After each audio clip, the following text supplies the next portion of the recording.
তলাবিহীন ঝুড়ি থেকে তলা লাগিয়ে বাংলাদেশে আগামীর বাংলাদেশ বিনির্মাণে দলের ভারপ্রাপ্ত চেয়ারম্যান তারেক রহমান ঘোষিত রাষ্ট্র কাঠামো মেরামতে ৩১ দফা বাস্তবায়নে জনমত সৃষ্টির লক্ষ্যে আমিন শিল্পাঞ্চল ৪৩ নং সাংগঠনিক ওয়ার্ডের আওতাধীন রফাবাদ গ ইউনিট বিএনপির উঠান বৈঠক অনুষ্ঠিত হয়েছে। সোমবার সন্ধ্যায় তারণ্যের প্রথম ভোট ধানের শীষের পক্ষে হোক শীর্ষক উঠান বৈঠকটি বিপুল মানুষের সমাগমের মাধ্যমে এবং ধানের শীষের স্লোগানে স্লোগানে নির্বাচনী জনসভায় পরিণত হয়। বাংলাদেশে কোনো মার্কা আছে? এই নির্বাচনে কোনো মার্কা যাবে? নির্বাচনে জিতবে? আরে কোন সে মার্কা? জোরে বলো, আরো জোরে। হচ্ছে না তো? মায়ে বলে, বাবাই বলে, ভাইয়ে বলে, বোনে বলে, সবাই বলে।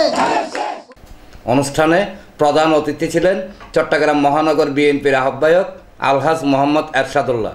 প্রধান বক্তা ছিলেন চট্টগ্রাম মহানগর বিএনপির সিনিয়র যুগ্ম আহ্বায়ক সৈয়দ আজম উদ্দিন। বিশেষ অতিথি ছিলেন চট্টগ্রাম মহানগর বিএনপির যুগ্ম আহ্বায়ক আরিয় চৌধুরী শাহিন, নগর বিএনপির আহ্বায়ক কমিটির সদস্য ও বেসরকারি কারা পরিদর্শক জাফর আহমদ, পাঁচলাশ থানা বিএনপির সাবেক সাধারণ সম্পাদক মনির আহমেদ চৌধুরী, সাবেক সহসভাপতি বাবুল কোম্পানি, সাবেক ছাত্রনেতা ও কেন্দ্রীয় শ্রমিক দলের সদস্য আজিজ উদ্দিন মিন্টু, সাবেক ছাত্রনেতা ও বাইজিদ থানা বিএনপি নেতা হাজী মোহাম্মদ ইসমাইল, ৪৩ নং সাংগঠনিক ওয়ার্ড বিএনপির আহ্বায়ক আব্দুল বাতেন, সদস্য সচিব আব্দুল মান্নান, সিনিয়র যুগ্ম আহ্বায়ক মোহাম্মদ রুহুল আমিন ও যুগ্ম আহ্বায়ক সেলিম আনসারি। গ ইউনিট বিএনপির সভাপতি মোহাম্মদ নূর হোসেনের সভাপতিত্বে এবং সাধারণ সম্পাদক আসগর আলী সঞ্চালনায় অনুষ্ঠানে যুগ্ম সম্পাদক মোহাম্মদ রুহুল আমিন সহ বিএনপি অঙ্গ ও সহযোগী সংগঠনের নেতৃবৃন্দ বক্তব্য রাখেন। শহীদ রাষ্ট্রপতি জিয়া রহমান যেভাবে বাংলাদেশের স্বাধীনতা ঘোষণা করেছিলেন, কেউ কিন্তু সাহস করেনি। উনি ৯ মাস যুদ্ধ করেছেন, সকালে মিলে উনি একজন সেক্টর কমান্ডার ছিলেন, কোনো ক্ষমতা লোপ করেনি।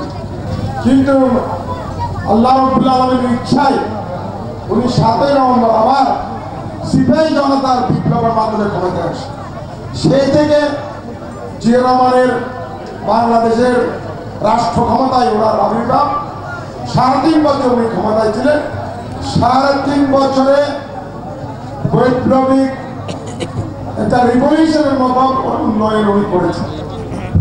এই এলাকায় এরশাদ ভাই নির্বাচন করবে। আমরা যদি ভালো কাজ করি, মানুষের মন জয়লাভ করতে পারি, মানুষ আমাদের পক্ষে থাকবে।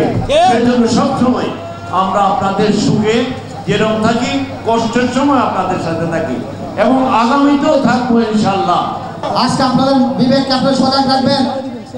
আপনারা যদি সিদ্ধান্ত নিতে ভুল করেন, এই জামাত ইসলাম এখনো ক্ষমতায় যায় নাই, মাত্র ইসলামী ব্যাংক দখল করেছে। আপনারা জানেন সবাই, ইসলামী ব্যাংক দখল করার পরে ৫,০০০ কর্মকর্তাকে ওদের ইসলামী ব্যাংক থেকে বের করে দিয়েছে জামাত না করার কারণে।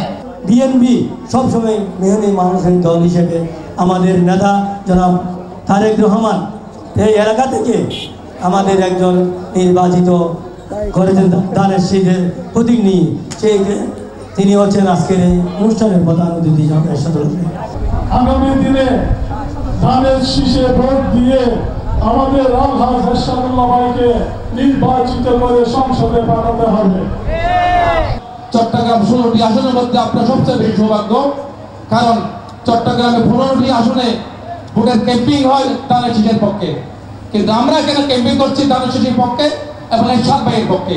আমি মনে করি আগামী ১ মাসের মধ্যে বাংলাদেশে ধানের শীষে যে জোয়ার সৃষ্টি হবে, ওই জোয়ারের মাধ্যমে ষড়যন্ত্রকারী ইনশাআল্লাহ বেঁচে যাবে। এই ইউনিটের সংগ্রামী নেতৃবৃন্দর যে অবদান, আজকে যে কর্মযোগ্যতারা দেখিয়েছে, আমি তাদেরকে আমার ওয়ার্ড বিএনপির পক্ষ থেকে সংগ্রামী শুভেচ্ছা জানাচ্ছি। আগামী ফেব্রুয়ারি নির্বাচনে ধানের শীষকে জয়যুক্ত করে সবাইকে আহ্বান জানাই। আপনারা রঘুনাথ কলোনির জনসাধারণ নয়, আপনাদেরকে যদি ভালো বলে তাহলে সকল ভোট ধানের শীষের পক্ষে করবেন, একটা বাইরে যাবে না। আগামী দিনে আমরা একটা ধানের শীষের ভোটের জন্য মানুষের এলাকায় এলাকায় ঘরে ঘরে যাওয়ার জন্য আমার এই 11 জন কমিটি ভাইদেরকে আমি বারবার অনুরোধ করছি। এনামুল হক লিটন, প্রগতি 24 টিভি।